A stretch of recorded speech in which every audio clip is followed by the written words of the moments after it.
Canarias, con un equipo de especialistas que se ha creado con el nombre de la cátedra del régimen económico fiscal entre la Universidad de Las Palmas de Gran Canaria y el Círculo de Empresarios, en un ejercicio de importantísima responsabilidad social corporativa.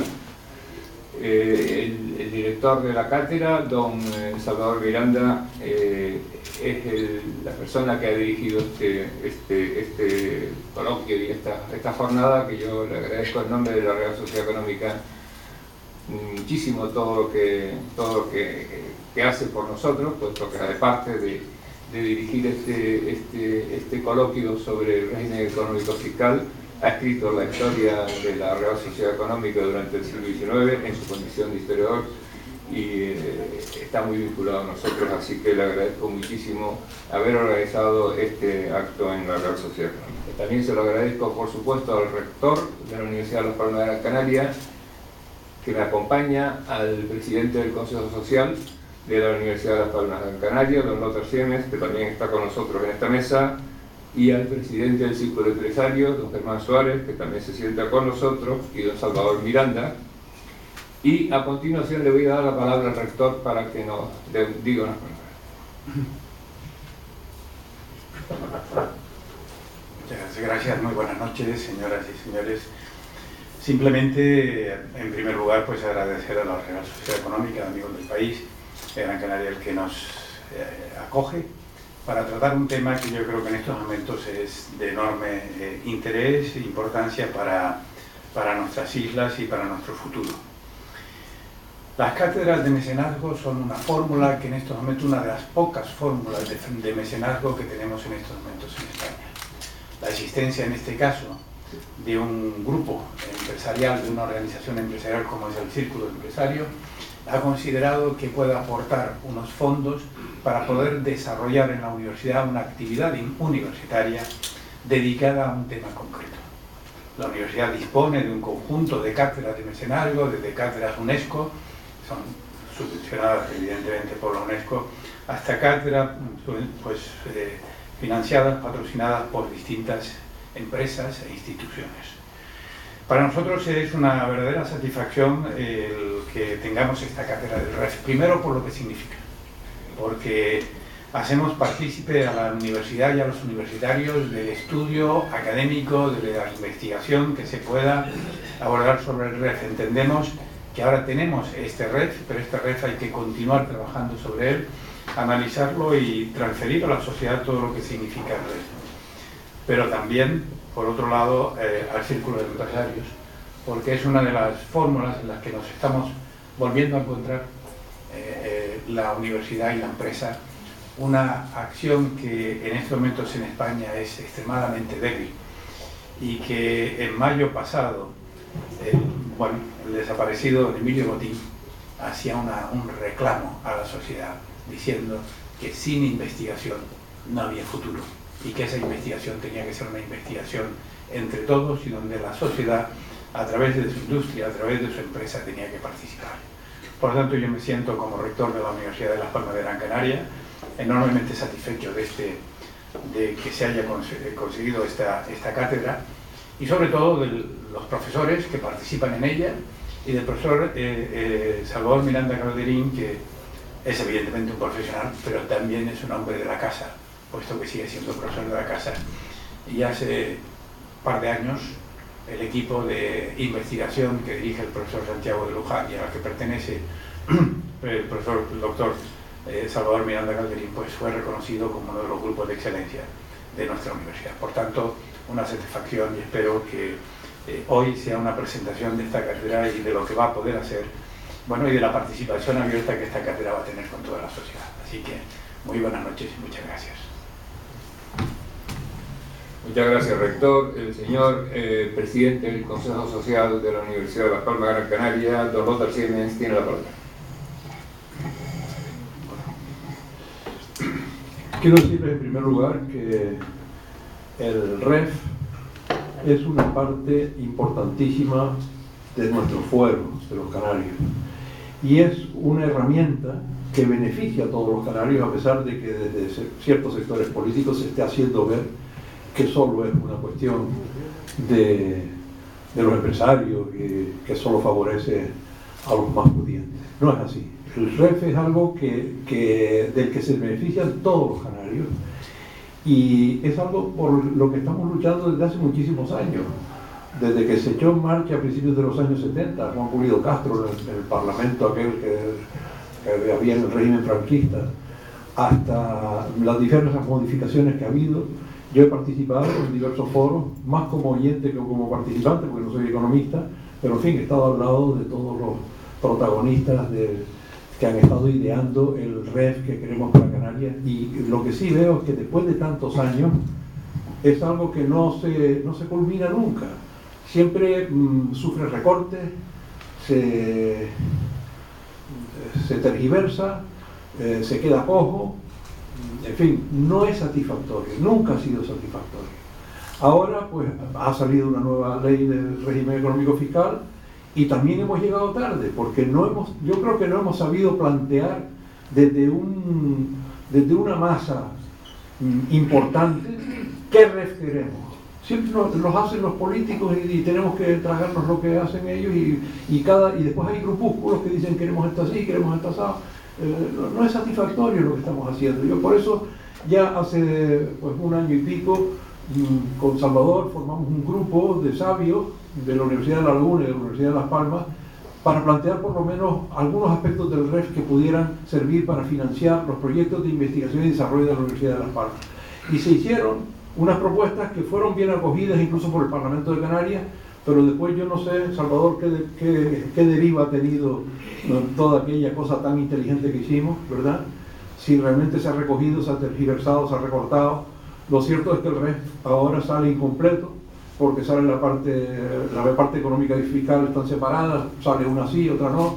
En fin, este desorden hace pensar que lo que tenemos que hacer ahora desde la universidad, que es nuestra máxima potencia intelectual de Canarias, y desde el empresariado, tenemos que hacer un esfuerzo, no pensando ahora, sino pensando en el año 20 o en el año 25, definir un REF definitivo para Canarias, es decir, esto es lo que queremos, pero bien pensado. Y eso, yo creo que eso es uno de los objetivos de la cátedra, al mismo tiempo que concienciar a todos los estudiantes y a los profesores de lo que es el REF, porque es que mucha gente no sabe lo que es eso.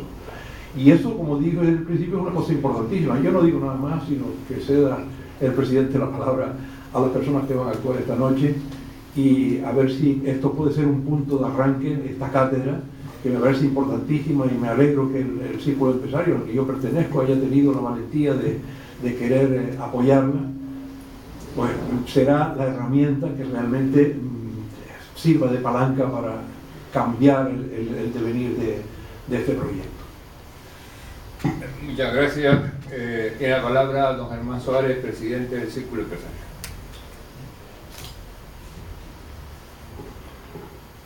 Buenas noches a todos, señoras y señores. Vamos a ver, como presidente del Círculo de Empresarios, esta idea de tener un mayor conocimiento, una mayor expansión de lo que es el REF, como ya dijo el señor Lothar Siemens, el rector, de la importancia que tiene un documento tan importante para que el desarrollo de nuestras islas, y que por unas razones o por otras, pues cuando no nos hemos quedado cortos, largo nunca, y nunca satisfechos. Y sobre todo el desconocimiento que hay para mucha gente de lo que es el REF. El REF es para 4 señores, que son los que se benefician, no es la verdad, como acaban de decir. Cuando este tema fue planteado en el círculo, que el círculo ya tenía, quería ver la forma de poder desarrollar este tema y de darlo a conocer más, y cuando esto se nos planteó, pues el tema fue bastante rápido, y por un consenso total y absoluto tomamos la decisión de apostar por esta cátedra del REF, después de recibir, por supuesto, las diferentes explicaciones y sobre todo aparte de don Lothar Siemens como miembro del círculo, por don Salvador, que nos expuso muchas cosas, pero que en líneas generales nosotros teníamos en la mente apostar por el REF, y esta es la mejor vía que podemos tener a través de nuestra universidad, de apostar por esta cátedra. Y es la razón por la cual el círculo de empresarios tomó esa decisión. Ya no es tan solo por lo que se puede hacer por el REF, mejorar, etc.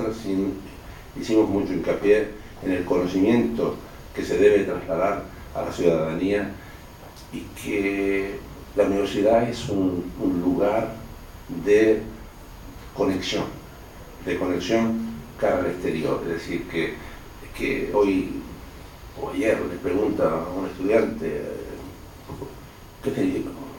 Mucha gente de la sociedad civil, ¿qué es el REF?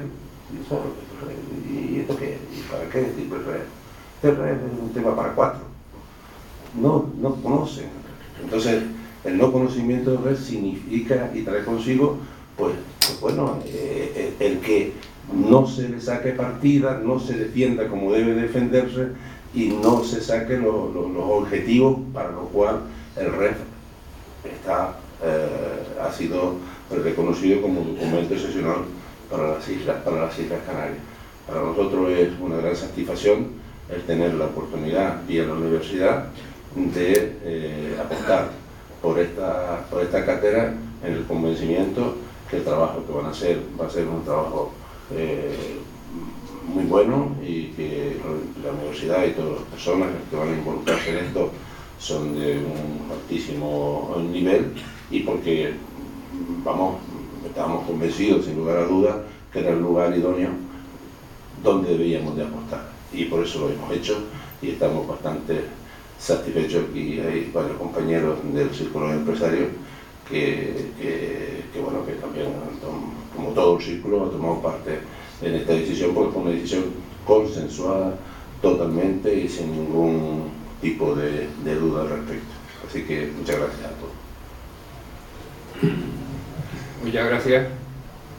A continuación, le voy a dar la palabra al doctor don Salvador Miranda para que presente al comité científico de la cátedra, y presentarle ahora de forma aparte. No tiene demasiado sentido, está más que presentado. Es un economista, es un especialista en derecho fiscal, es un historiador y en el anagrama de la cátedra pone cátedra del REF, y abajo aparece una cifra, 1507.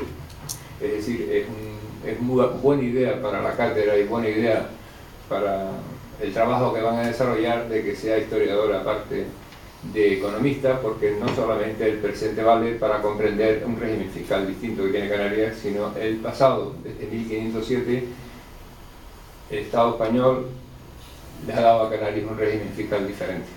Es decir, creo que hay unas posibilidades inmensas de un trabajo magnífico que no se había hecho nunca en Canarias, y estaremos pendientes de los resultados de ese fantástico trabajo. A continuación, don Salvador Miranda va a presentar a los miembros de la cátedra.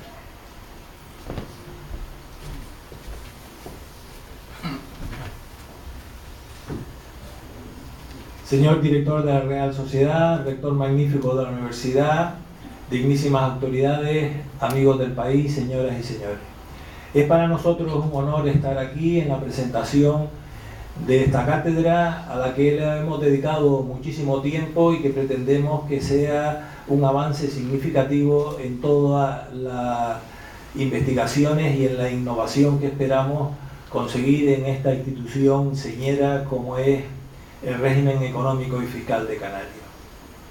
Agradecer indudablemente al Círculo de Empresarios, al Consejo Social y sobre todo a la Universidad de Las Palmas de Gran Canaria la oportunidad que nos brindan de haber hecho un equipo multidisciplinar completamente abierto, y que estamos trabajando ya desde hace 2 meses.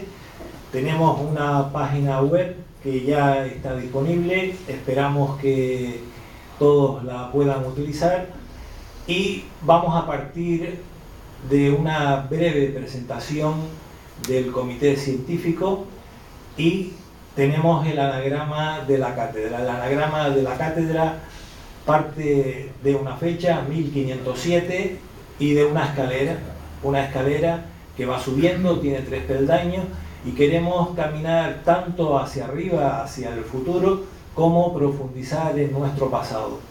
La primera de las breves conferencias que vamos a tener hoy, que la voy a dar yo, y que será a continuación de la presentación de la cátedra, veremos el significado de esta fecha, de este año 1507. Pero quiero comenzar, aquí tenemos nuestra página web, y quiero comenzar a hacer todo de forma muy breve. Tenemos 4 conferencias y lo que quiero es pues darles una idea de la esencia de lo que representa para nosotros la reforma, de tal forma que no cansen las conferencias, que sean divulgativas, y siempre habrá, al final en el coloquio, siempre habrá tiempo para profundizar en cualquiera de las cuestiones. En el comité científico, primero tenemos investigadores tanto de la Universidad de Las Palmas de Gran Canaria como de la Universidad de La Laguna, y tenemos tanto profesores míos como alumnos míos, e indudablemente compañeros de profesión y compañeros de estudio. Por lo tanto, tenemos un equipo que creemos que estamos todos ilusionados y que el rendimiento pues se verá no solo a largo plazo, sino a corto y medio plazo. Tenemos el doctor José Andrés Dorta Velázquez, que es el subdirector de la cátedra, es profesor titular de la Facultad de Ciencias Económicas y Empresariales de la Universidad de La Laguna. También tenemos con nosotros a Guillermo Núñez Pérez, catedrático de Derecho Tributario de la Universidad de La Laguna y conocedor del régimen económico y fiscal de Canarias. Víctor Sánchez Blasque, también doctor Víctor Sánchez Blasque, profesor titular de Derecho, también en la Universidad de Las Palmas de Gran Canaria, y ha trabajado en muchos temas relacionados con el régimen económico y fiscal. El doctor Francisco Hernández González, también profesor titular de la universidad, asesor fiscal en ejercicio, y es una de las personas que más ha contribuido al desarrollo y al estudio del impuesto general indirecto canario. José Juan Denis Mayor, también doctor, profesor titular de la Universidad de Las Palmas de Gran Canaria. Él es docente y es una de las personas que está contribuyendo más al trabajo de la página web, al reconocimiento en los medios sociales, etc. Murli Quesomal es un prestigioso asesor fiscal de Las Palmas de Gran Canaria, compañero mío de estudios, compañero mío de profesión, es una de las personas que está en primera línea en el asesoramiento fiscal. Antonio Villuela Llanos, él es economista, es abogado, es director de una importante firma de abogados aquí en Canarias, socio, y también es una persona que trabaja desde el punto de vista no solo profesional, sino también ha hecho sus pinitos de investigación en sendas comisiones que hemos formado sobre el régimen económico y fiscal de Canarias. Y Fernando Ramón Balmaceda, él es economista, representa a la Asociación de Asesores Fiscales de Canarias y también es un asesor fiscal de prestigio en Las Palmas de Gran Canaria. Me olvidé de comentar que Murli representa también a la otra asociación, a la Asociación Española de Asesores Fiscales. La cátedra, el comité científico, es un comité abierto. En momentos puntuales necesitaremos de más personas, sobre todo cuando se abra la parte económica del REF, y indudablemente contaremos con personas a nivel puntual, y muchos de ellos, pues si lo consideramos y lo tienen a bien, pues quedarán incorporados en nuestro equipo. Los objetivos nuestros son muy claros, son muy básicos. Queremos divulgar el REF entre la sociedad canaria, pero también queremos contribuir a su reforma estructural, Hasta ahora lo que se ha hecho no es una reforma estructural, son aspectos muy específicos, y lo que queremos es llegar a esa gran reforma que queremos, que la sociedad viene demandando desde hace muchísimo tiempo, y que se vio con mucha claridad que en épocas de crisis el régimen económico y fiscal no servía para nada.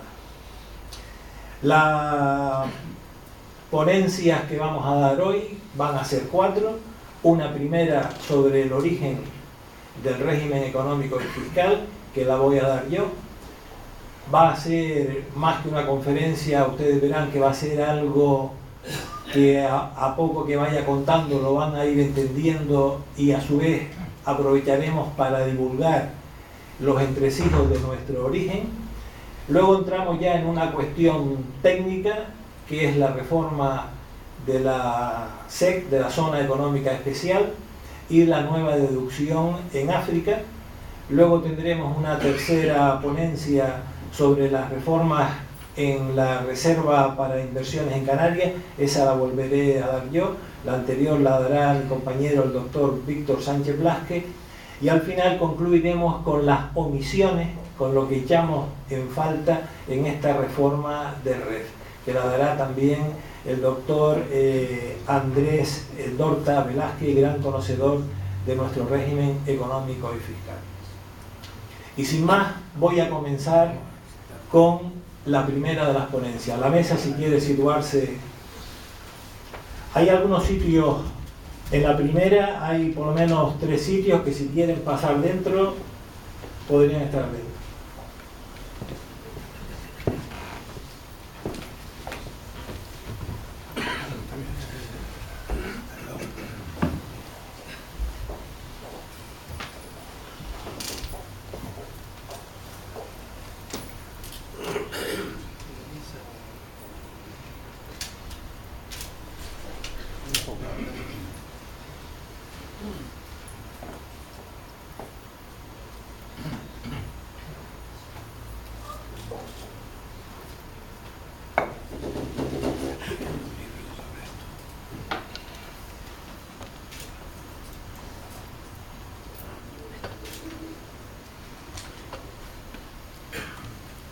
Uno de los objetivos básicos que nos hemos marcado en esta cátedra es divulgar e investigar el origen de nuestro régimen económico y fiscal.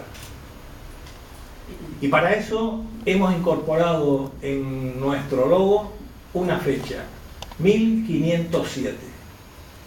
Lo único que voy a hacer en esta primera presentación es explicarle este plano, este mapa de Gran Canaria, con una serie de fechas. Y no hay más, va a ser esta única diapositiva la que voy a expresar. Y partimos de un hecho que es la conquista de Gran Canaria en 1483, fecha que estuvo cuestionada durante mucho tiempo, pero que ya la historiografía la da como válida. 1483, fecha en que termina la conquista de Gran Canaria. Y se tardan 4 años para darse una primera provisión. Hay una provisión real en 1487 porque los vecinos de Gran Canaria tienen miedo de que la isla se pueda vender, que la corona de Castilla pueda enajenar las islas, como había sucedido con Fuerteventura, Lanzarote, El Hierro y La Gomera, que eran islas de señorío. La isla de Gran Canaria la conquista Castilla, pero a pesar de conquistar la Castilla, el miedo existía. ¿Por qué, si no, los monarcas habían esperado 4 años? Entonces se produce algo inaudito. Se produce una petición de los vecinos para que los reyes prometiesen que no enajenarían ni en ese momento, ni en momento alguno, ni la isla, ni parte de la isla. Existía un temor. Y en 1487 sale una primera misiva real que tiene importancia en el contexto del régimen económico y fiscal, una promesa de no enajenación. ¿Por qué esta misiva se llama provisión? Porque fue rogada. Vamos a tener una primera diferencia entre cuando es lo que pide la gente, sería una provisión, y cuando lo conceden los monarcas sin que nadie se los pida, un privilegio. Luego ya tenemos un primer hito en la historia de Canarias, 1487, una provisión real que promete que no se va a vender, no se va a enajenar ni la isla ni parte alguna. Pero es que en ese propio año, en 1487, los monarcas habían dado la villa de Agüime al obispo Frías por su contribución en la conquista, por su contribución económica en la conquista. Y los reyes católicos lo que dejan aparte es la villa episcopal de Agüime. 1487, el mismo año. Después de esta provisión, los reyes hacen algo que venían realizando en toda la conquista de Andalucía y en el reino de Granada: conceder una serie de privilegios, conceder una serie de exenciones. Y en 1487, el 20 de enero, en la ciudad de Salamanca, los reyes otorgan un privilegio, y es el privilegio de la franqueza de la isla, de todo tipo de pechos y alcabalas, que eran los impuestos que regían el sistema impositivo de aquella época, durante 20 años. Ahí tenemos indudablemente un hito, ahí tenemos indudablemente un origen claro de nuestro régimen económico y fiscal. 7 años más tarde, en 1494, se produce otro privilegio de gran importancia, el denominado fuero o privilegio de Gran Canaria.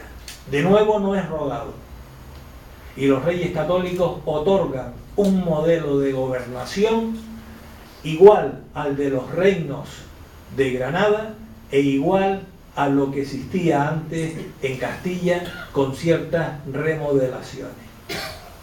Este fuero de Gran Canaria de 1494 es un modelo de gobernación, un modelo de gobierno del ente local, que en Gran Canaria coincide el ente local con la isla, con el espacio isla.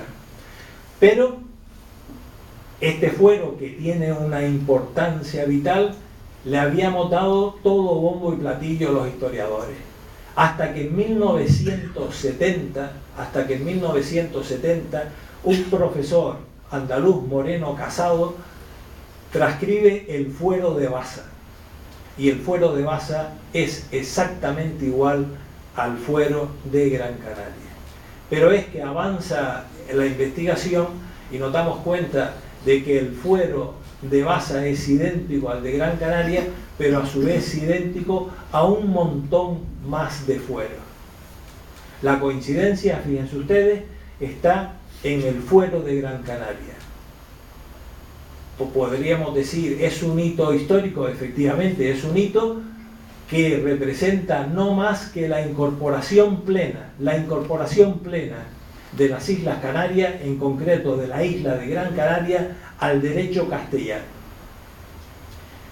Pero en la identidad nos hace saber que tanto el fuero de 1494 como el privilegio de franqueza de 1487 eran herramientas de política económica y de gobernación comunes al resto de los territorios.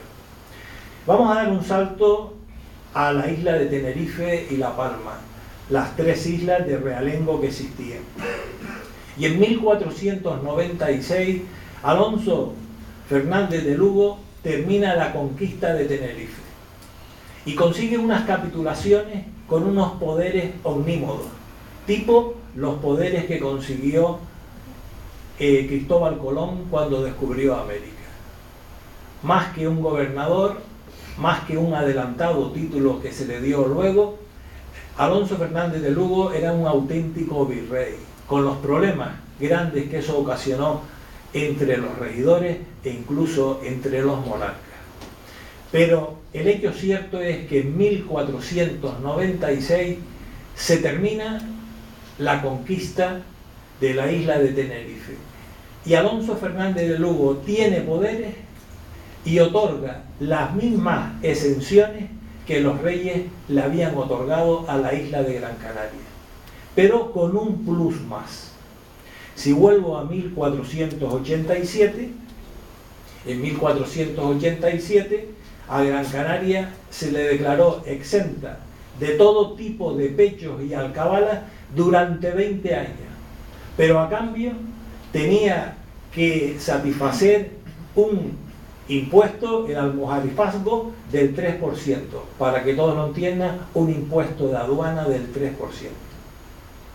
Alonso Fernández de Lugo en 1496 declara exenta a Tenerife y a La Palma, y ni tan siquiera tenían que gravarse con este impuesto de aduana del 3%. Era una medida provisional, no otorgada por los monarcas, pero indudablemente sí otorgada con unos poderes que hoy en día los historiadores no tenemos a disposición porque nunca se ha encontrado.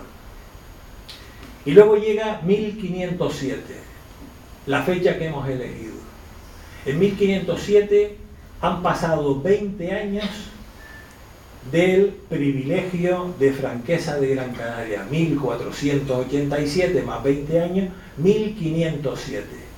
Y en 1507 los reyes lo que dicen es que otorgan la exención a perpetuidad y a cambio el impuesto de aduana del almojarifazgo sube del 3 al 5%. Luego en 1507, ¿qué nos encontramos?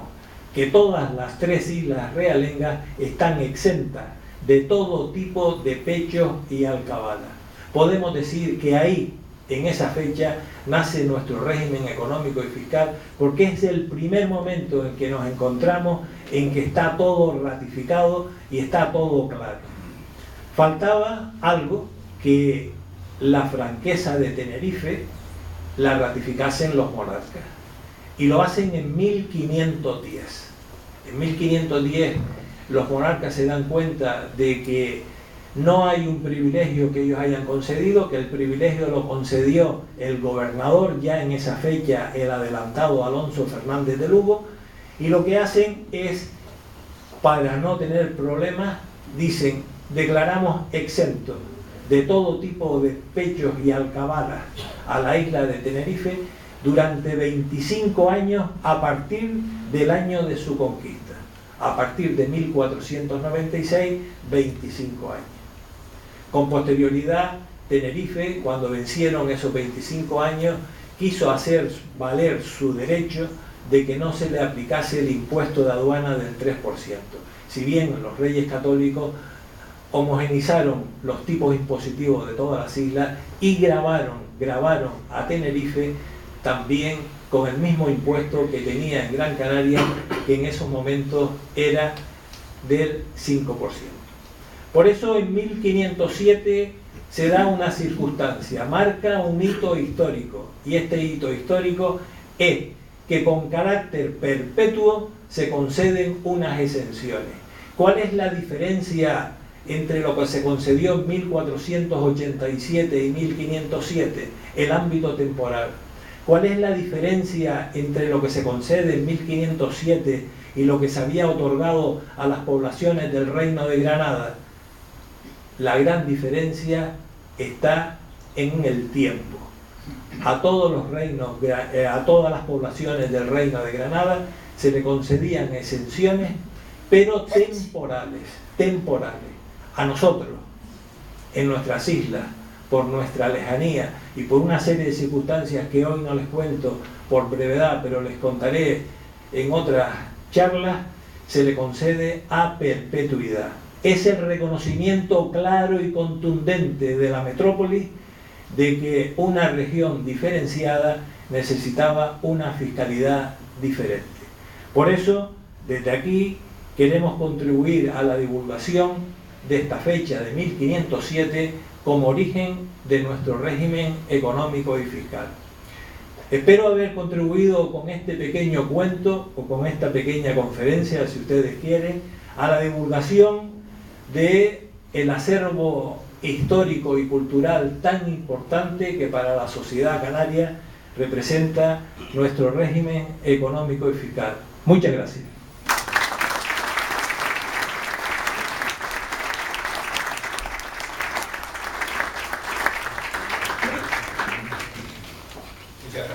Muchas gracias. Tiene la palabra a continuación para hablar de las novedades del REF y la nueva deducción por inversión en África el doctor don Víctor Sánchez Blázquez.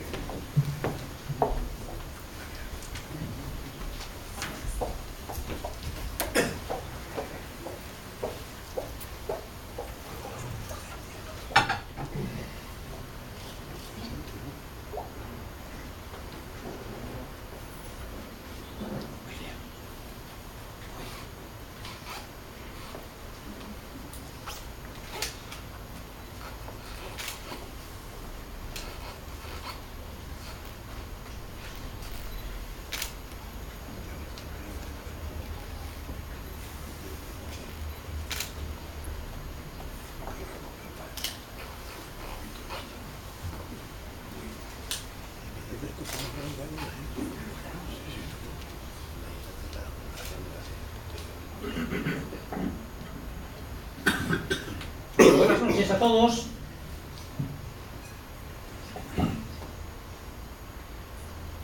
Dos de los ámbitos en los cuales también ha operado, ha recaído la reciente reforma del régimen económico y fiscal de Canarias son los relativos a la ya existente Zona Especial Canaria y a la novedosa deducción por inversiones en África Occidental.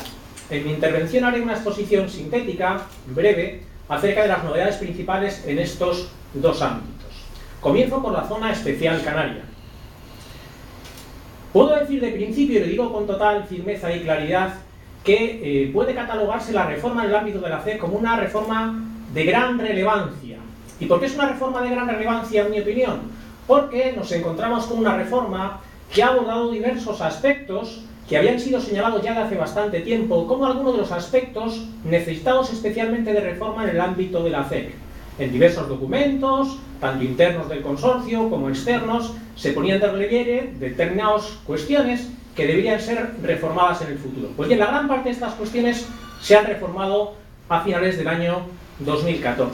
Y en consecuencia, hasta el año 2020, en lo relativo a las nuevas autorizaciones de entidades CEC, y hasta el año 2026, en cuanto al disfrute del régimen, nos vamos a encontrar con una regulación que introduce novedades, primero, en cuanto a los sujetos pueden acogerse al régimen de la CEC, solicitudes que pueden realizarse para inscribirse en el ámbito de la CEC.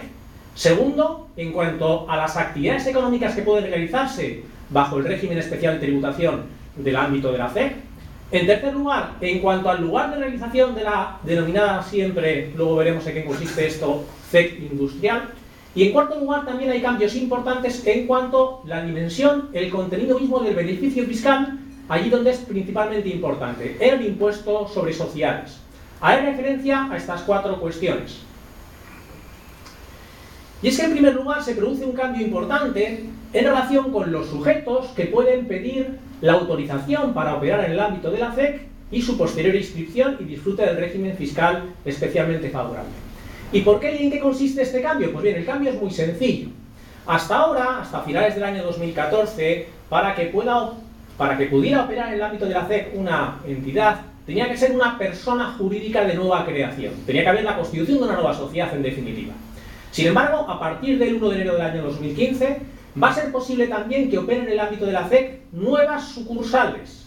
De este modo, por poner un ejemplo, una sociedad residente en España, o no residente, siendo residente en la Unión Europea o fuera de ella, que quisiera operar en el ámbito de la CEC, porque aquí veo oportunidades de negocio, veo un régimen fiscal bastante atractivo, no va a ser necesario, como era necesario hasta ahora, la constitución de una sociedad filial, sino que va a ser simplemente suficiente, lo cual es una facilidad importante, el establecimiento a través de una nueva sucursal. Por tanto, facilidades para la instalación en el ámbito de la CEC de sujetos que tengan interés para operar en ella.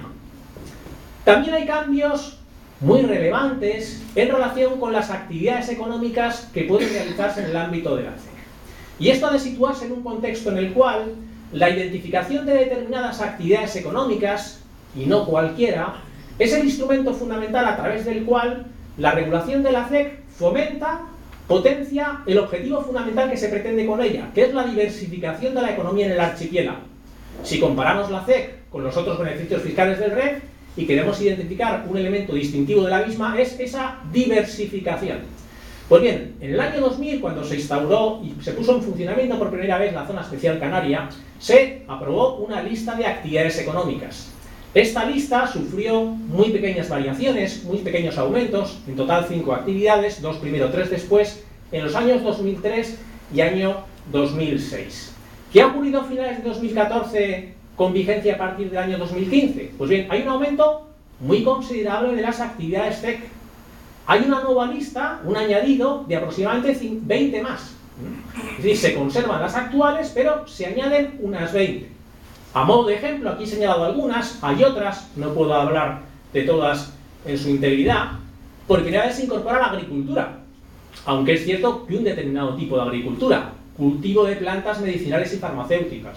El sector naval y aeronáutico, que ya estaba, se amplía. Se introduce la posibilidad de que se actúe en el ámbito de la CEC en la fabricación de embarcaciones de recreo, deportivas y drones también. También se añade la reparación y mantenimiento naval y aeronáutico. En cuanto a los recursos naturales, hay novedades importantes también en el ámbito de las actividades nuevas. Recogida y tratamiento de aguas residuales, de residuos, desalinización y instalación de aguas a partir de energías renovables. Este es un aspecto que en otras actividades también se potencia mucho, las energías renovables.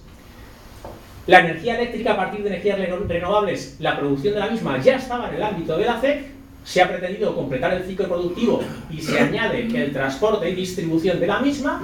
Algo parecido ocurre en el ámbito audiovisual, estaba la producción cinematográfica, se ha añadido la distribución cinematográfica. Y también un aspecto quizá muy relevante, quizá lo que más ha salido en los medios de comunicación, en cuanto a las actividades que podríamos llamar complementarias al turismo, donde se trata de potenciar el llamado turismo de salud y de bienestar, centros asistenciales, clínicas de reposo, parques de atracciones, parques temáticos y centros de alto rendimiento deportivo. Fundando o centrándonos, por poner un ejemplo, en estos últimos que he mencionado, fácilmente podemos hacernos una idea de que en la medida en la cual se realicen estas actividades que van a ser nuevas, que se van a producir por primera vez en Canarias, me refiero a las que vengan de fuera y se instalen, fíjense los efectos benéficos en la economía del archipiélago y sobre todo en la creación de empleo de la que está tan necesitada nuestras islas. También se producen cambios en la misma línea de ampliar en cuanto al lugar donde se pueden instalar la llamada CEC industrial. En la regulación vigente hasta finales del año pasado, se venía a prever que las empresas dedicadas a la producción, transformación, manipulación o comercialización de mercancías podían situarse en el ámbito de la CEC, en una lista que aparece, pero no podían situarse en cualquier lugar del territorio canario, sino que tenían que instalarse necesariamente en determinadas zonas, áreas restringidas, aquí en Gran Canaria, por ejemplo, en el Sebadal, en Larinaga, determinadas zonas que estaban perfectamente delimitadas. Había un cupo máximo de hectáreas por isla en una interpretación que posteriormente se hizo de la normativa. Esto desaparece en la nueva normativa. Por lo tanto, hay aquí un cambio importante. Más un cambio que, en mi opinión, va a producir efectos si no lo ha producido ya en estos días, ya mismo. ¿Por qué motivo? Porque aquellas empresas que hasta ahora estaban en el ámbito de la CEC, pero tenían que hacerlo en esas zonas acotadas, ya mismo pueden desplazarse y salir fuera. Esos obstáculos que existían antes y que se habían puesto en relieve desde hace ya bastante tiempo, de las dificultades por las limitaciones del suelo en esas zonas y sus precios elevados, van a desaparecer. Y en consecuencia, también desde esta perspectiva se va a producir un aumento, desde mi punto de vista, en la actividad económica que va a estar bajo el ámbito de la CEC y los efectos benéficos que eso puede traer consigo. Y todavía se produce más esa potenciación del instrumento fiscal si nos fijamos en el incentivo, en el beneficio fiscal mismo. Es decir, en el que consiste el régimen de baja tributación, que es el principal atractivo desde el punto fiscal de este régimen de la Zona Especial Canaria. Aquí hay cambios importantes. El principal incentivo o beneficio fiscal, como es bien sabido, posiblemente es una bajísima tributación en impuestos sobre sociedades. Se tributa al 4%. Por tanto, nos encontramos que los beneficios empresariales que se sitúen en el ámbito de la CEC, derivados de actividades CEC, dentro del ámbito geográfico de la CEC, tributan efectivamente al 4%. Esto no cambia, esto sigue igual. Ahora bien, se producen cambios en dos aspectos concretos. Por un lado, porque se va a posibilitar, en los términos que voy a decir a continuación, que un mayor ámbito de esos beneficios empresariales tributen a ese tipo reducido, porque antes no podían ser todos. Y por otro lado, porque se va a suprimir un problema que se producía o una dificultad que tenían los socios residentes en España cuando recibían dividendos, beneficios de entidades CEC. Me explico. En el régimen vigente, hasta final del año pasado, se venía a prever que los beneficios derivados de actividades CEC tributaban efectivamente a ese tipo de gravamen reducido. Pero tenía ciertos límites máximos. Es decir, una entidad que tuviera unos beneficios muy elevados, aunque todos derivaban de actividades CEC y se situaran en Canarias esos beneficios, no todos ellos podían disfrutar del tipo reducido del 4%, sino que existían unos límites máximos. La normativa, sin entrar en el detalle, venía a prever unas cuantías máximas en función del tipo de actividad de que se tratara. Las actividades industriales tenían unos límites más altos, podían beneficiarse en más medida que las actividades de servicios, y dentro de cada uno de estos grupos se incrementaba la posibilidad del beneficio fiscal en función de la mayor o menor creación de empleo. Si bien es cierto que se preveían tramos de empleo, así entre 3 y 8 trabajadores se preveía un límite máximo de base imponible, unos tramos. ¿Qué es lo que ha hecho la reforma? Pues bien, la idea fundamental que nos debe quedar claro en mi opinión es que se aumentan esos límites y en algún caso incluso se hacen desaparecer. ¿Por qué? Porque en primer lugar se viene a establecer unos límites que son uniformes a todas las actividades económicas. Desde esa perspectiva, todo hay que decirlo, las actividades de servicios han sido las más beneficiadas porque antes tenían los límites más bajos.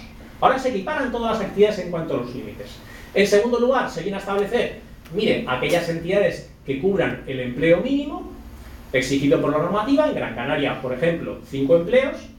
Se aplican como límite máximo, los beneficios como máximo que se pueden aplicar, el régimen fiscal del 4%, son 1.800.000 euros.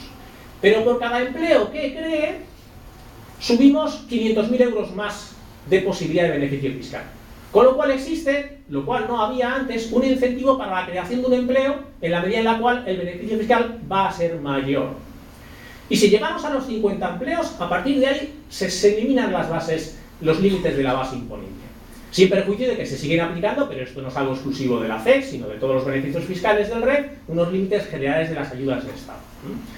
Para que vean un ejemplo, una actividad industrial que se situara en Gran Canaria con 10 trabajadores, el límite de base imponible, es decir, la cantidad máxima del beneficio empresarial que podía tributar al 4% en el régimen anterior era 2.400.000 euros. Ahora pasa a 4.300.000, casi lo duplica. Y una actividad de servicios, por ejemplo, de asesoramiento empresarial que tenían los límites más bajos, también de 10 trabajadores, en el régimen anterior 1.500.000 como máximo, ahora pasa a un 4.300.000. Casi se triplica. En definitiva, mayor beneficio fiscal, mayor incentivo, por tanto, a la introducción en Canarias a través del régimen CEC. Y muchos de los grandes proyectos empresariales en este contexto que ya se habían acercado a la CEC, interesada por los beneficios fiscales aquí, y que habían dado marcha atrás precisamente por esos límites de base imponible, ahora ya no los van a tener.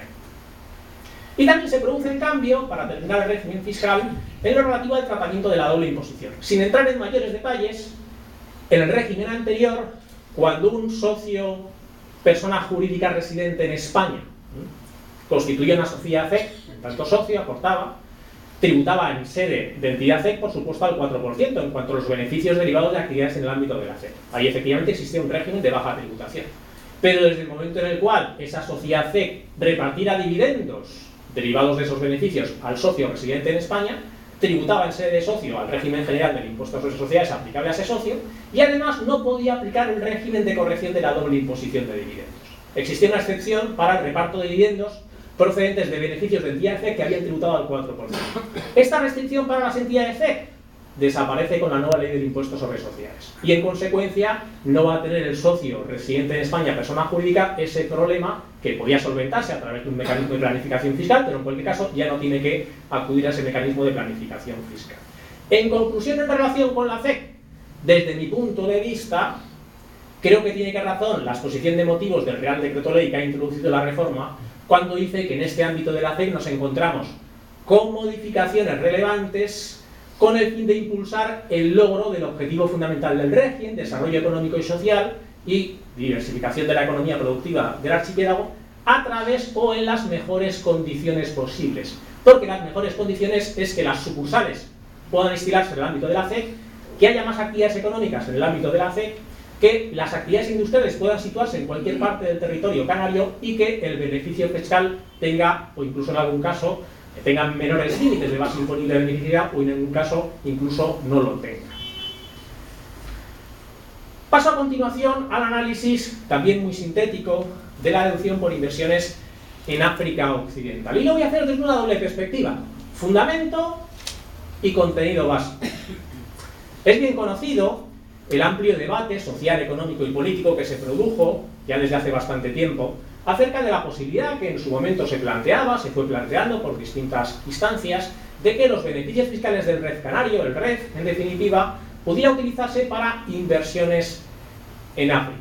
Pues bien, sin entrar ahora en ese debate, por supuesto, sí que lo cierto es que finalmente se ha reconocido en la regulación normativa. Y al menos sí que debemos plantearnos su fundamento. Y su fundamento no hay que buscarlo en el derecho interno, hay que buscarlo en el derecho de la Unión Europea, en mi opinión. Porque en definitiva, esa utilización de los beneficios fiscales canarios por inversiones en África, en los términos que voy a decir, han de situarse en esa nueva estrategia de la Unión Europea que se ha considerado el nuevo paradigma en relación con el tratamiento de las regiones ultraperiféricas. Porque se trata de impulsar sus aspectos fundamentales, sus puntos fuertes, como factor impulsor de su desarrollo económico, y no tanto pensando en los aspectos negativos de cobertura de sobrecostes, compensación de sobrecostes, etc. En definitiva, se viene a decir en algunos de estos documentos que las RUP, las regiones ultraperiféricas, Canarias entre ellas, son una avanzadilla de Europa en el mundo, y en consecuencia hay que fomentar las relaciones de vecindad con esas regiones ultraperiféricas, con los países cercanos, y en este caso Canarias con África. Esta es la explicación que debe encontrarse en relación con este nuevo beneficio fiscal. ¿Y en qué consiste el mismo? Dicho también de forma sencilla, pues bien, en mi opinión podría identificarse diciendo lo siguiente: es un beneficio fiscal que está pensando en África, pero que no deja de pensar en Canarias, y consiste en un beneficio fiscal propio y diferente al resto. Me explico. Es un beneficio fiscal que efectivamente está pensando en África. Se trata de fomentar, de incentivar, es el objeto del régimen fiscal favorable, de la deducción que vamos a ver enseguida, la constitución de filiales o establecimientos permanentes en determinados territorios del África Occidental, Marruecos, Mauritania, Senegal, Gambia, Guinea, Cabo Verde. También está pensando en África cuando se exige una permanencia de la inversión en 3 años, que no es una inversión puntual, sino permanezca al menos 3 años.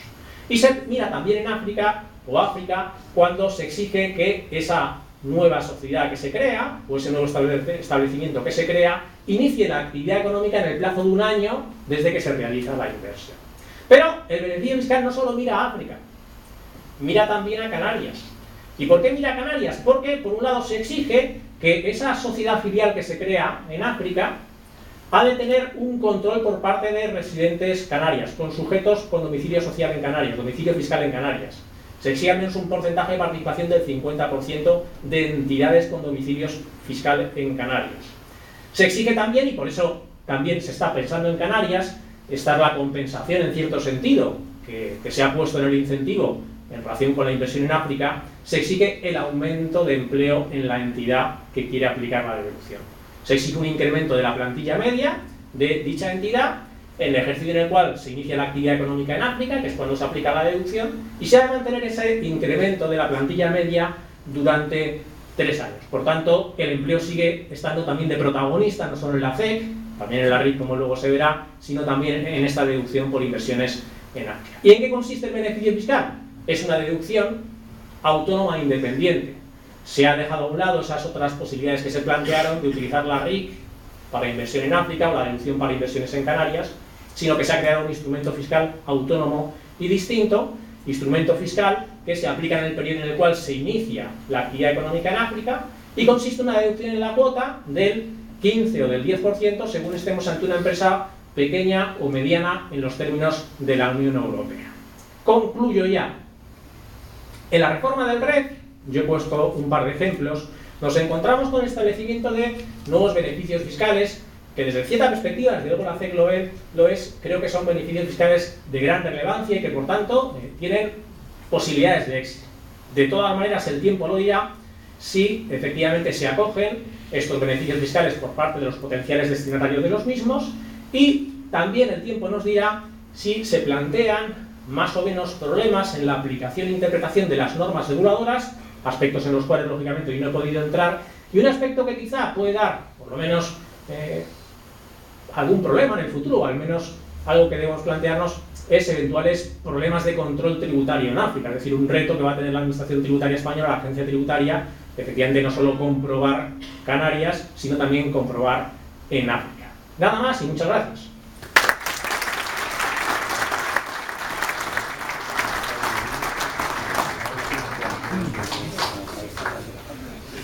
Muchas gracias. A continuación, el doctor Salvador Miranda va a hablar sobre las novedades en la Reserva de Inversiones en Canarias.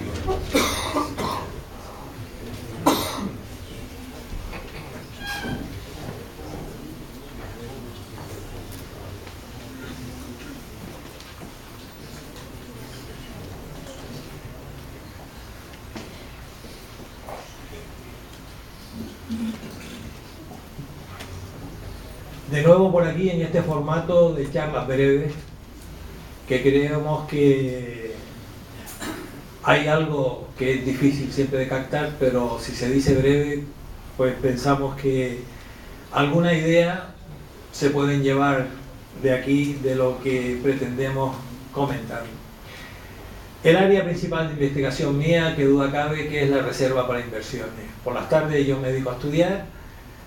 Primero tengo que estudiar lo de la Reserva para Inversiones y luego cuando me canso me dedico a la historia. Indudablemente estoy deseando cansarme para dedicarme a la historia. La historia es como un hobby y la verdad es que disfruto. Hay días que la tarde me la paso entera con historia y voy avanzando. Pero la Reserva para Inversiones es mi campo de trabajo, mi campo de investigación y sobre él voy a decirles una serie de cosas también con carácter muy sintético, con carácter muy breve. Lo primero, respecto a la SEC, observamos antes que se hablaba de una reforma estructural de la SEC, una reforma importante. Respecto a la RIC, no. Aquí no hay reforma estructural, no hay cambios importantes, ni tan siquiera hay innovación. Estamos hablando de una pequeña adaptación de la normativa que teníamos antes y que se ha corregido ahora. Y tenemos un punto claro de base, lo que se pudo haber hecho en el 2007 y no se hizo. Repito, lo que se pudo haber hecho y no se hizo. Luego, lo más que estamos consiguiendo es retroceder 7 años atrás. Retroceder al principio de la crisis, 2007. Rectificar es de sabio, al menos el legislador lo ha corregido, pero si nos hubiesen hecho caso, la mayoría, el 90% de lo que se reforma ahora, lo hubiésemos tenido ya en el año 2007. Al no ser un cambio estructural, ya me he referido a él, al tener un punto básico, lo que se pudo haber hecho en el año 2007. Y me queda algo que es el tema de la innovación. Y lo que pretendíamos nosotros, los que nos dedicamos, los que estudiamos nuestro régimen económico y fiscal, lo que pretendíamos en esta reforma era algo más. ¿Por qué? Porque teníamos tiempo suficiente. En esta reforma se ha prorrogado un año. Desde el año 2012, julio de 2012, nosotros entregamos el informe del Consejo Social, lo entregamos al Gobierno de Canarias. Hemos tenido desde ese momento hasta diciembre de 2014 2 años y pico para conseguir lo que queríamos. Sin embargo, no lo hemos hecho.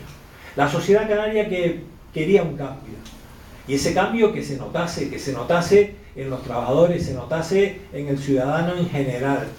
Por eso, muchas de las ideas que nosotros teníamos eran innovadoras. Queríamos, por ejemplo, que muchos de los beneficios que están en la reserva para inversiones se pudiese acoger cualquier ciudadano de la calle, cualquier persona que pudiese invertir en una herramienta tan fácil como los bonos del Cabildo, los bonos de la comunidad autónoma. Si alguien tiene capacidad para invertir, para ahorrar, ¿por qué no podría beneficiarse de ese objetivo?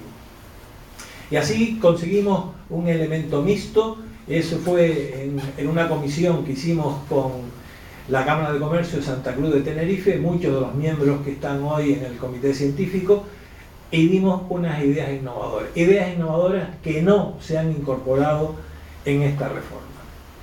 Si bien he de decir algo que quede muy claro, todos los aspectos en general y todos uno por uno de lo que se ha hecho con la RIC son aspectos positivos. No ha ido nada en contra. Todos son aspectos positivos, pero repito, aspectos que se pudieron haber logrado en 2007 y el legislador se empeñó en que no. Y un denominador común a todas las reformas: el ostracismo total ante los debates. Sencillamente no hay debate. Nos enteramos por el BOE de que ha salido el REF. Y ustedes dirán, está bien que muchos de ustedes que están al margen se enteren por el BOE, pero ¿cómo los estudiosos de esta materia nos podemos enterar por el Boletín Oficial del Estado? No tiene lógica alguna. Las propuestas se reciben, pero lo que no nos informan de qué es lo que se va incorporando y cuáles son los motivos por los que no se incorpora lo que hemos dicho. Pues bien, de los 13 puntos que conforman la reforma, yo no les voy a hablar de todos, les voy a poner unos simples ejemplos. Y el primer ejemplo es lo que significa la dotación. Y la dotación no es más que el compromiso del empresario de invertir en Canarias. Solo por ese compromiso el empresario tiene una deducción importante en su impuesto. Luego, a la sociedad canaria, ¿qué es lo que le interesa? Que el compromiso sea grande o que el compromiso sea estrecho. A nosotros, los canarios, lo que nos interesa es que entre más compromiso de inversión haya, mejor. Pero no, en el año 2007 habían salido una serie de jurisprudencia del Tribunal Supremo que había recortado de una forma importante lo que la ley no señalaba, el beneficio susceptible de la RIC. De tal forma que si alguien vendía un terreno, un edificio en el que no realizaba una actividad económica, esa plusvalía no era susceptible de la RIC. Lo aclaró el Tribunal Supremo. La ley no decía absolutamente nada. Pero lo que hace el legislador en el año 2007 es acoger en la ley la restricción. Y pone, efectivamente, la RIC solo se puede dotar con el beneficio que se genera en elementos afectos a una actividad económica. Inmediatamente el compromiso se reduce. Si a eso le añadimos la existencia de la crisis económica, el compromiso de inversión en Canarias, que en el año 2006 fue de 2.700 millones, pasó por la crisis y por estas restricciones a simplemente 500 millones al año. Imagínense ustedes que entre menos se invierta en Canarias, quien más se perjudica es la sociedad canaria. El acierto que ha tenido el legislador es reconocer ahora que hemos de ampliar ese compromiso de inversión, abriéndolo al beneficio susceptible a cualquier tipo de beneficio, entre ellos el de la enajenación de elementos no afectos a una actividad económica. El compromiso de inversión, que es la dotación, se materializa en una inversión. Y en esas inversiones hay nuevos 12 supuestos que o bien se reforman o bien se incorporan. La mayoría de estos nuevos supuestos son también elementos que pudimos haber incorporado en el año 2007 y no lo hicimos. Y voy a ponerles 3 ejemplos. Lo primero, un aspecto muy positivo, y es el de invertir en instrumentos financieros. Hasta ahora habíamos ideado unos mecanismos muy complicados. El único que salió adelante fue el proyecto que llevamos en la Universidad de Las Palmas de Gran Canaria, el proyecto RIC Universidad, de edificar un edificio con fondos RIC. Un precioso edificio que tenemos junto al rectorado y que se ha utilizado ya desde hace bastantes años y que fue hecho con fondos RIC. De resto, era muy difícil, pero dificilísimo, invertir con fondos RIC en proyectos que fuesen de importante calado. Ahora se consigue a través de los instrumentos financieros de cualquier tipo que saque la banca. Las entidades de crédito pueden sacar este instrumento y lo único que hace falta es que el proyecto de inversión que financien esté avalado, reconocido por carácter previo por el gobierno de Canarias, y segundo, que también la agencia tributaria esté conforme con ese proyecto, con lo cual se gana en seguridad jurídica. Lo que hace falta indudablemente es qué tipo de convenio va a hacer el gobierno de Canarias para que la banca se inmiscuya en estos proyectos. Pues va alguien con un proyecto pequeño de 10 millones de euros, la banca dice: a mí 10 millones de euros es que no me merece la pena ni trabajar. Pero ahí es el gobierno de Canarias el que tiene que llegar a convenios con las entidades financieras que estén y cooperen en Canarias para que esto sea operativo. Esta medida es positiva. Y en esta medida es en la que yo quería avanzar. ¿Por qué un trabajador que tenga capacidad de ahorro no puede coger, aunque sea 1.000 euros de este instrumento financiero, y rebajar su impuesto sobre la renta a persona física? Por eso queríamos ampliar el ámbito de los beneficios, no solo a los empresarios, que indudablemente son los que van a fomentar la inversión, sino a cualquier ciudadano que con su ahorro fomente la inversión. La segunda idea, ahí insisto en lo que antes dijo mi compañero el doctor Sánchez Blasque sobre la creación de empleo. Este es el objetivo fundamental. La zona SEC se expande a través de la creación de empleo y la RIC exactamente igual. Hay ahora una posibilidad que también pudimos haber tenido en el año 2007, pero no se hizo así, de materializar directamente la RIC en puestos de trabajo, sin estar ligado a una inversión inicial. Antes, las empresas tenían que realizar una inversión importante y luego les servía también los puestos de trabajo. Ahora directamente se puede invertir en puestos de trabajo. Y como el paro es una obsesión que tenemos en esta sociedad, es nuestro principal problema, lo que se pretende es que salga el mayor número de gente del paro, con lo cual se limita la inversión de la RIC en puestos de trabajo a 36.000 euros al año. Alguien contrata a una persona que es un fuera de serie y gana 100.000 euros, lo único que le va a servir al empresario son 36.000 euros. Con lo cual, lo que se van indudablemente a beneficiarse son trabajadores no súper especializados, sino sueldos normales. El tercer ejemplo que quería ponerles es el tema de la rehabilitación. Ahí estamos todos de acuerdo en que la rehabilitación es importantísima. En la reforma del año 2007 existía un límite en la rehabilitación. Tenían que estar los establecimientos turísticos en un área turística en declive. Cuando nosotros veíamos ya en el 2007 y 2008 que lo que estaba en declive era toda Canarias.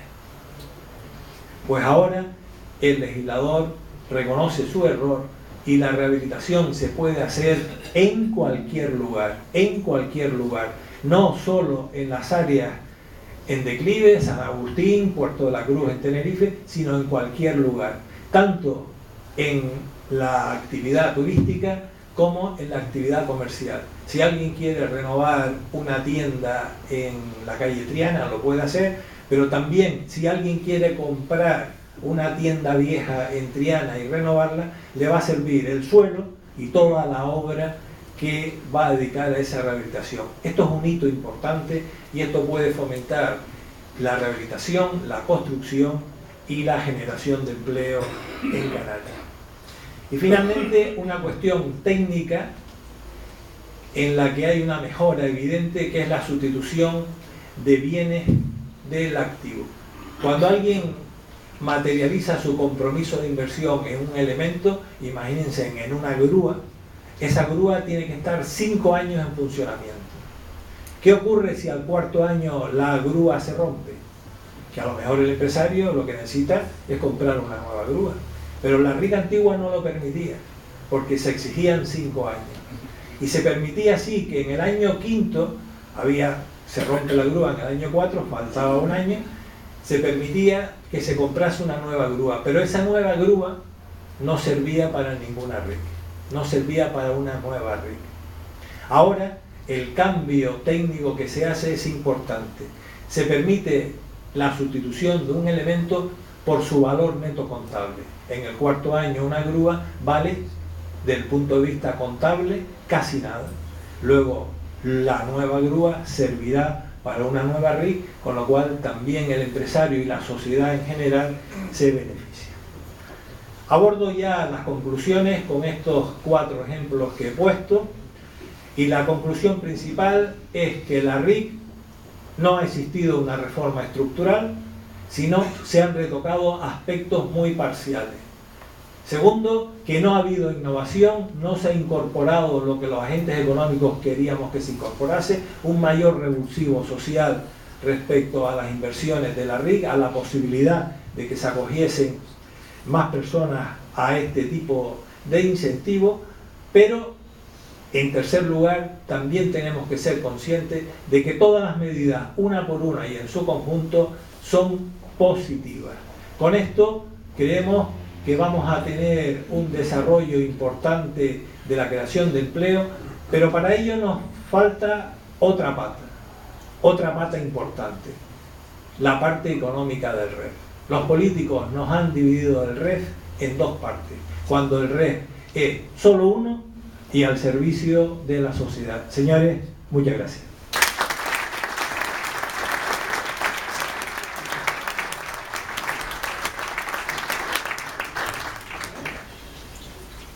Muchísimas gracias.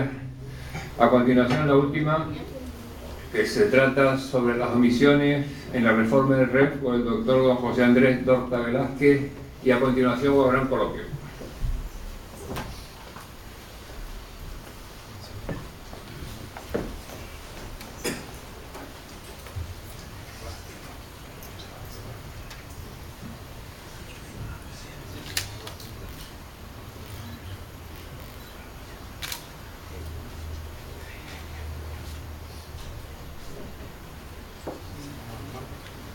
Buenas noches, perdone que estoy acatarrado.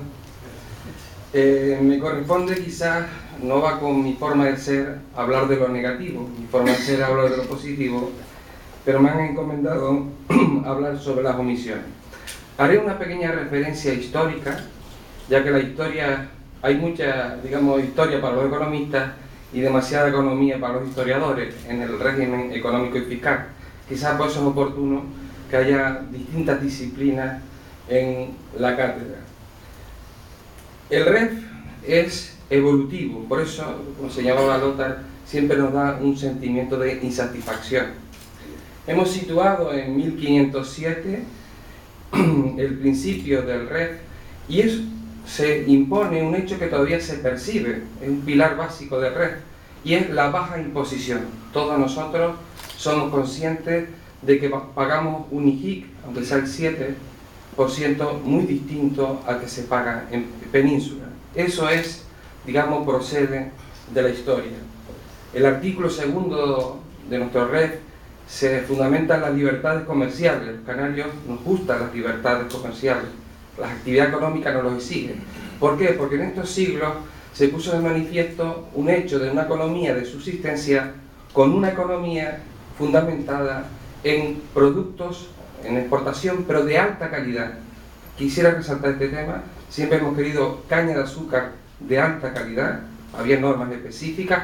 Hoy en día, no solo en el vino, si lo percibimos en el plátano, yo que soy hijo de agricultor, recuerdo al que marcaba la super extra, y siempre me extrañaba a mí que era eso de super extra, era la máxima calidad en aquel momento del plátano, que actualmente sigue existiendo, y hoy lo hablamos también del turismo. Si queremos ser competitivos en el ámbito internacional, debemos apostar por la calidad. Pero esto se va, digamos, enraizando en el REF. Es otro pilar básico del REF. El libercampismo por sí solo, todos recordamos los Puerto Francos de Bravo Murillo, pero fue insuficiente cuando cambió la economía. Desde 1700 a la actualidad la economía no crecía más de un 1%, no nos engañemos. El gran cambio se produjo en el siglo XX y por primera vez en el año 1972 surge la palabra de régimen económico y fiscal de Canarias, aprobado el 20 de julio a la 1:15, y además por unanimidad, y salió en la prensa, ese es el artículo de prensa de aquella época, y la gente estaba muy contenta de ese régimen económico. Hemos pasado por una transición a los años 80 de cómo debía atarse la Unión Europea, digo, Canarias a la Unión Europea. Al final llegamos a un acuerdo de cómo integrarnos, supuso un cambio del REF, pero rápidamente en 1994 y 96 comienza a implantarse dos pilares adicionales del REF, que son las medidas económicas, partidas presupuestarias en los presupuestos generales del Estado para sufragar los costes de la lejanía y la fragmentación de nuestro territorio. Y también, como no, comienza a hablarse de unas singularidades específicas en las rentas empresariales, única y exclusivamente en las rentas empresariales. Esa insatisfacción se puso de manifiesto, siempre ha existido, y ha habido, digamos, después pequeñas modificaciones a través de los presupuestos generales del Estado, de las leyes de acompañamiento, como surgió en 2003 y en 2004. Y luego estamos en los dos acontecimientos presentes que tenemos más actuales, que fue la reforma que se hizo en 2006 y la reforma que se hizo actualmente en diciembre de 2014. ¿Cuál es la diferencia, en mi opinión? En 2006 habíamos pasado una década que, en mi opinión, es una anomalía histórica. Nunca habíamos crecido como crecimos del 96 al 2006, nunca en la historia. Y probablemente a lo mejor tampoco lo volvamos a ver. Eso significa que el legislador tenía en la mente una forma de pensar distinta que la que tiene en la actualidad, que por ejemplo está en crisis y lógicamente está más preocupado por temas como el empleo, que eso se traslada posteriormente en la legislación. En definitiva, en ese proceso evolutivo, que como nos señala el Tribunal Constitucional, nos lo ha recordado los canarios, es finalista, se puede medir, se puede evaluar, no hay muchos estudios al respecto, es heterogéneo, no solo son medidas tributarias, no solo son medidas de la tributación directa, también la indirecta, y además es evolutivo, siempre está en constante movimiento y en constante cambio. En ese sentido, nosotros ahora no es el mapa que puse al principio, pero digamos esa cartografía en cierta medida viene, nos identificamos cuando vemos mapas del pasado, nos identificamos y observamos que también puede ser Canarias.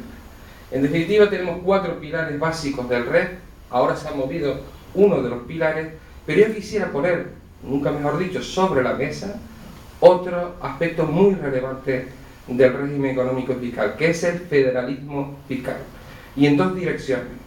Federalismo fiscal, ¿cómo se va a encajar el régimen económico y fiscal de Canarias en la financiación de las comunidades autónomas del régimen común, separado lógicamente los regímenes forales de Navarra y el País Vasco, porque lo que nos pueden dar por una mano nos lo pueden quitar por otra?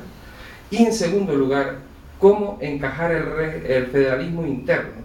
Si estamos discutiendo las competencias en las 3 administraciones de la comunidad autónoma, entre la comunidad autónoma, los cabildos y los ayuntamientos, también hay que establecer criterios distintos para la distribución del bloque de financiación del régimen económico y fiscal. Esas serán discusiones probablemente de los próximos años. En cuanto a la imposición indirecta, ya la reforma en cierta medida se ha hecho, pero ha pasado desapercibida. En 2009 se nos dio competencia a Canarias para poder regular las exenciones interiores tanto en el IJIC como en el AYEM y los tipos de gravamen. Todos recordamos cuando se modificó el tipo impositivo del 5 al 7%. Esto lo recordamos porque solo hace 2 años. Es un hito en la historia de la autonomía financiera. Ahora sí tenemos competencia. De hecho, se ha plasmado en la Ley 4/2012 que por una necesidad de estabilidad presupuestaria para mantener los servicios públicos esenciales, educación, sanidad y servicios sociales, pues la comunidad autónoma hizo una modificación radical en esa ley, cambiando no solo, digamos, los incentivos del REF, sino las tasas, los impuestos propios, los impuestos cedidos, etc. Quisiera también resaltar que tampoco ha trascendido a la sociedad cuáles son los argumentos, ni siquiera se ha discutido con suficiente, digamos, intensidad, cuáles son los argumentos para las exenciones y los tipos impositivos.